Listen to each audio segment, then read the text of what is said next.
Wrestling fans, I'm Eric Asafailo from the Wrestling Roundtable, also from 7poundbag.com. And this is my new show, In My Damn Opinion. This week we will discuss a few different topics that I have a personal opinion on. First of all, we will start out with the latest rumor in professional wrestling that Hulk Hogan will be appearing at next year WrestleMania 32.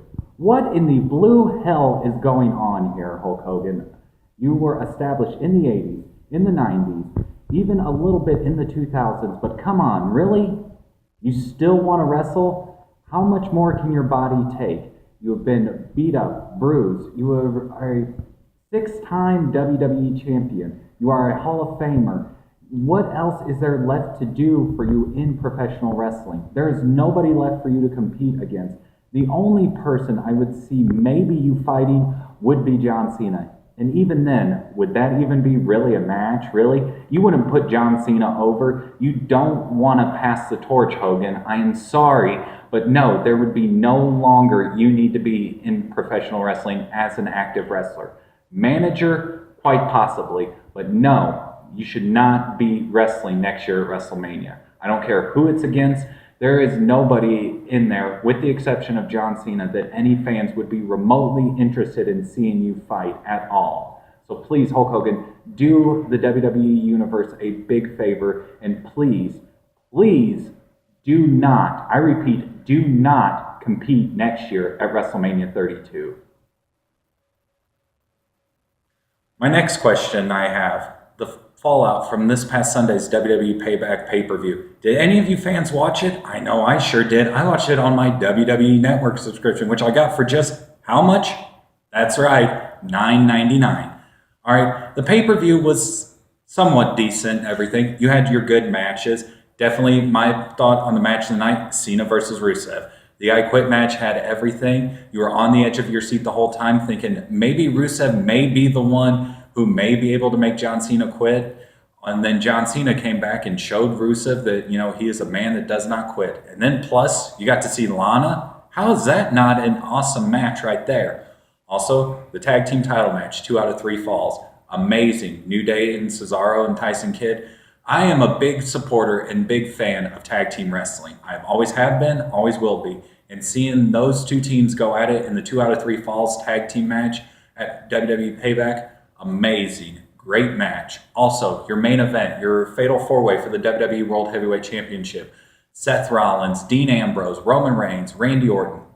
Hell of a match right there between those 4 guys. Those 4 guys put on an excellent match. And then I will admit, I, like most WWE fans, when the Shield triple powerbomb Randy Orton, I marked the fuck out. I am not going to lie to you. I was like, hell yeah, here we go. Shield is back. And then when Seth Rollins put his arm out and then Dean Ambrose and Roman Reigns looked at him and they beat the shit out of Rollins, I was like, okay, we're going to see a new champion tonight and it's going to be Ambrose. I was so excited. And then to see Rollins come in at the end and pedigree Randy Orton. One thing though, Seth Rollins, that was the shittiest goddamn pedigree I think I have ever seen. I think I could do a pedigree on this chair over here better than what I saw you do to Randy Orton. That was just absolutely fucking garbage. If you're going to do the pedigree, learn to do it right. Triple H, teach Seth Rollins how to do a goddamn pedigree. Other than that, those 3 matches, pay-per-view was very, very... I wouldn't even care to really watch it again unless I'm watching those 3 matches. That's why, thank God, the WWE Network. You can also fast forward through the shit you don't want to see, like those other matches on the card this past Sunday. I do recommend, if you haven't seen this past Sunday's WWE Payback pay-per-view, definitely worth checking out those 3 matches. Other than that, hit your fast forward button. Which leads me to my next topic. Coming up in a week from this coming Sunday is WWE Elimination Chamber. The second pay-per-view in 2 weeks. Honestly, I've said it before, I will say it again. There's too many big events in the WWE right now, and it is becoming way overkill. I get that, you have the WWE Network subscription, you can watch it on there, but it's giving no time to help build up these pay-per-view events. There are some decent matches I am excited to see on the card for the Elimination Chamber pay-per-view. For one, the number 1 match I'm looking forward to, and I believe will steal the show, will be Kevin Owens versus John Cena. This match here is going to be epic, ladies and gentlemen. Kevin Owens has been a man who has been busting his ass on the independent scene for years. Like he said on Monday Night Raw when John Cena said, "Let me give you some veteran advice." And Kevin Owens looked at him square in the eye and said, "I've been doing this for 15 years. You don't give me veteran advice." If you have not seen any of Kevin Owens' work on the independent scene, go to YouTube, search Kevin Steen. You will find some amazing matches this man has done with a man by the name of El Generico on the independent scene, which, El Generico, that seems kind of familiar. I think he may be in the WWE NXT roster right now, known as Sami Zayn. There's a match they did back in Ring of Honor called Ladder Wars. Worth looking up. And YouTube that match, you will be amazed at the things those two will do. Also, the other match I'm very excited to see at Elimination Chamber is the WWE Tag Team title match happening in Elimination Chamber for the first time ever. You are going to see 6 tag teams all competing in the Elimination Chamber for the WWE Tag Team Championships. I, as I have said before, am a big supporter and big fan of tag team wrestling. And seeing the tag team division being built back up like that, it is going to be epic. I think this match will help build the tag team division up to being something better than what it has been over the past several years, because that's what the WWE needs, is to bring back more as tag team wrestling. You have your Intercontinental title match in the Elimination Chamber. It's just typical Elimination Chamber. Who the fuck really cares?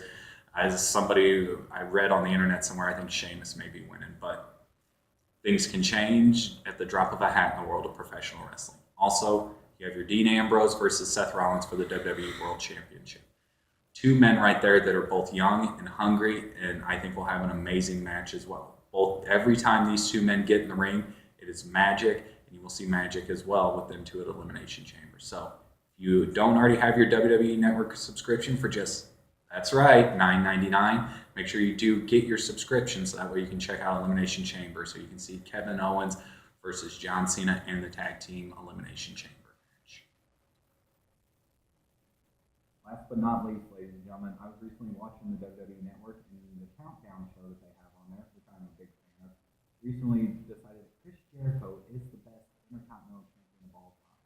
I will give props to the WWE right there. I think Chris Jericho was an amazing Intercontinental Champion. He had, what, like 9 reigns or something? The only thing about that is, yes, he was a 9-time Intercontinental Champion. That means he lost the Intercontinental Championship 9 times. Though the man could. The Intercontinental Championship is the working man's title. That was always given to the best wrestler on the card. Randy Savage, Mr. Perfect, Ricky Steamboat, just to name a few. Shawn Michaels, that was the working man's title. Yes, the WWE Champion was the main guy on the roster, but your Intercontinental Champion was the best wrestler on the roster. And I think Chris Jericho is an amazing wrestler. And I do have to agree with the WWE on that when they do say that Chris Jericho is the best Intercontinental Champion of all time. Yes, the Honky Tonk Man may have been the longest reigning Intercontinental Champion of all time, but